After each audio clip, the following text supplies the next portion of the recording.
आज चाहिँ हामी किमा नुडल्समा हाल्ने चिल्ली ओइल बनाऊँ है त। सबैभन्दा सुरुमा चाहिँ मैले कराई बसाल्ने, कराईमा चाहिँ 3 चम्चा जति टिमुरलाई हालेर रोस्ट गर्न थाल्ने।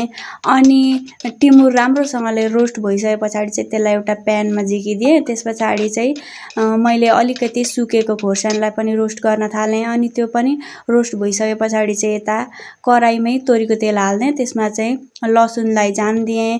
अनि यतिको खस्रो हुने गरी मिक्सरमा ग्राइन्ड गरेँ मैले। 2 चम्चा जति टिमुरको छोपलाई पनि एड गरेँ, 2 चम्चा जति धुलो खोर्सानीलाई, त्यस पछाडि स्वाद अनुसार नुन, अलिकति जिरा धनियाको धुलो, त्यस पछाडि चाहिँ 1 चम्चा जति सोया ससलाई पनि एड गरेँ। सोया ससलाई एड गरिसके पछाडि चाहिँ मैले अगाडि नै तताउन राखेको तेलले झानिदिएँ, तेल र लसुनले।